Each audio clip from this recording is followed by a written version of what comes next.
મિત્રો વાસણ બગાડ્યા વગર એક જ પેનમાં દાળ ભાત શાક અને રોટલી બનાવો. તમને નવાઈ લાગે છે ને તો એન્ડ સુધી જોડાયેલા રહ્યો. હેલો ફ્રેન્ડ્સ, સુપર મેજિક રસોઈમાં મિત્રો હું આપનું સ્વાગત કરું છું. આજે હું આપણે રસોઈ બાબતે એક આઈડિયા શેર કરું છું. તો ચોક્કસ તમને ગમશે. ગમે તો લાઈક કરજો, શેર કરજો અને નવા મિત્રો સબસ્ક્રાઈબ કરવાનું તો બિલકુલ ના ભૂલતા. બાજુમાં રહેલ બેલ આઇકનને પણ પ્રેસ કરી દેજો, જેથી કરીને લેટેસ્ટ વિડીયોની માહિતી મળતી રહે. અને હાઈપ બટનને પણ પ્રેસ કરજો, જેથી કરીને અમુક પોઈન્ટ્સ મળતા રહે. તો મિત્રો આજે આપણો વિડીયો એકદમ સહેલી રીતે લેડીઝ લોકોને ઉપયોગી થાય ને રસોઈ બાબતમાં એનો છે કે આપણે એક જ પેનમાં એટલે કે એક જ લોયું કે વાસણમાં આપણે દાળ ભાત શાક રોટલી કઈ રીતે બનાવીને એનો આઈડિયા શેર કરું છું, જે દરેક બહેનોને ઉપયોગી થશે દરરોજના જે લાઈફમાં. તો એન્ડ સુધી જોડાયેલા રહેજો. તો મિત્રો આપણે આ એક જ પેન છે એટલે કે એક જ લોયું મેં લીધું છે. એમાં આપણે લોટ બાંધી લેશું, શાક વઘારી લેશું, સંભારો બનાવી લેશું અને દાળ પણ બનાવી લેશું. તો એ કઈ રીતે બને એ તમે એન્ડ સુધી જોડાયેલા રહેજો. તો પહેલાં તો આપણે લોટ બાંધશું રોટલીનો. તમારે વાસણ ઝાઝા ન બગડે અને ઇઝીલી તમે બધું મેનેજ કરી શકો ને, તો પહેલાં તમારે લોટ બાંધવા માટે એક પેનમાં સેજ તેલ લઈ લેવાનું છે, 1 ચમચી જેવું. અને આ રીતે તમારે એને ફરતું સેજ હાથેથી સ્પ્રેડ કરી દેવાનું છે. અને પછી તમારે જેટલો લોટ બાંધવાનો હોય એ પ્રમાણે તમારે રોટલીનો બાંધવાનો છે. તો એ રીતે આપણે પરોઠા કે રોટલી આપણે જે ટૂંકમાં લોટ બાંધવો હોય ને એ બાંધી લેવાનો છે આ રીતે.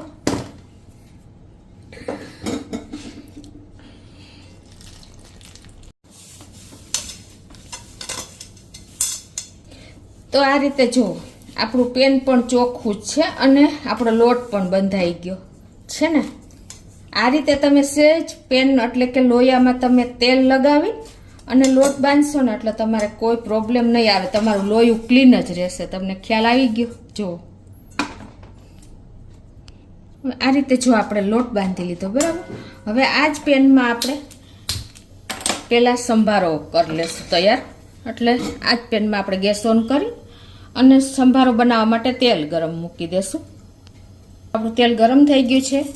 1 ટીસ્પૂન રાઈ, અડધી ટીસ્પૂન મેથી અને 1/4 ટીસ્પૂન જીરું, 1/4 ટીસ્પૂન હિંગ, 1/4 ટીસ્પૂન હળદર. આ બધું જ નાખીને અને આપણે આજે હું દૂધી મરચાંનો સંભારો બનાવું છું એટલે આપણે એડ કરી દઈશું. સમારીને તૈયાર રાખ્યું છે. ટેસ્ટ એકોર્ડિંગ મીઠું એડ કરી દઈશું.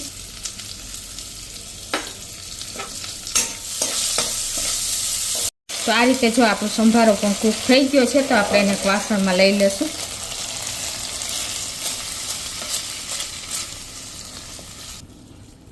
તો આ રીતે આપણે સંભારો પણ બનાવીને એક વાસણમાં લઈ લીધો છે. હવે આ જ પેનમાં આપણે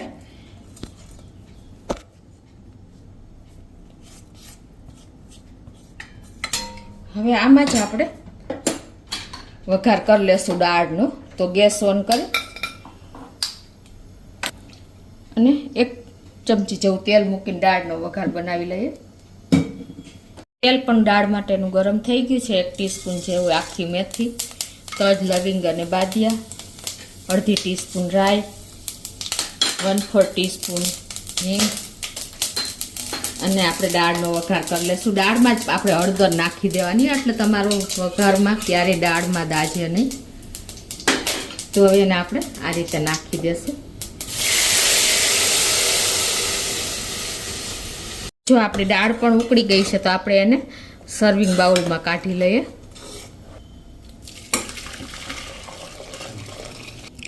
તો આ રીતે આપણે હવે આ જ પેનમાં આપણે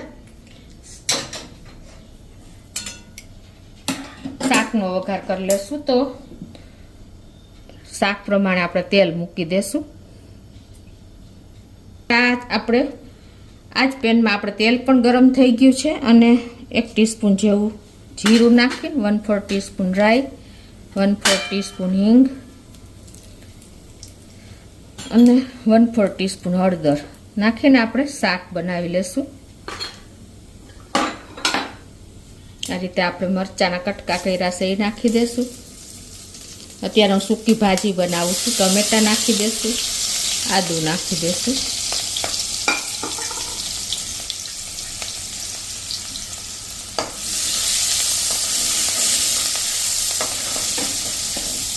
અને આપણે જે બટેટા મેં બોઇલ કરેલા રાખ્યા છે એ નાખી દેશું.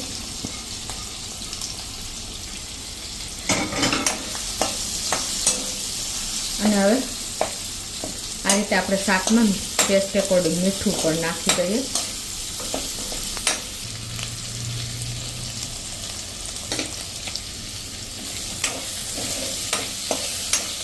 જો મિત્રો તમારે સેજ રસાવાળું શાક હોય તો તમે દાળ પહેલાં શાક બનાવી લેવાનું, તો એ પણ નીકળી જશે.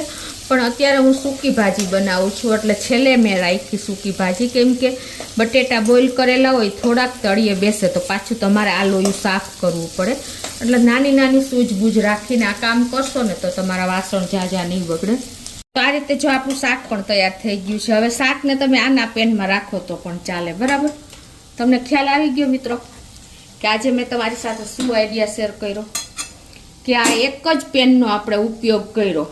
એમાં આપણે આ લોટ બાંધી લીધો, પછી આપણે સંભારો બનાવ્યો દૂધી મરચાંનો, અને પછી આપણે દાળ બનાવી, અને લાસ્ટમાં આપણે સૂકી ભાજી બનાવી છે ને મિત્રો. આમાં કોઈ તમારા વાસણ ઝાઝા બગડ્યા નહીં, અને એક જ પેન એટલે કે એક જ લોયાનો ઉપયોગ કરીને આજે મેં તમારી સાથે એ આઈડિયા શેર કર્યો છે કે તમારે ઝાઝા વાસણ પણ નહીં બગડે. જો આ રીતે તમે રસોઈ કરશો ને તો કોઈ પ્રોબ્લેમ પણ નહીં આવે, અને ઇઝીલી તમે રસોઈ કરી શકશો, કોઈ વાંધો જ નહીં આવે. તો આ રીતે મિત્રો તમે લાસ્ટમાં જો રસાવાળું શાક હોય તો આ જ પેનમાં તમે ભાત પણ બનાવી શકશો.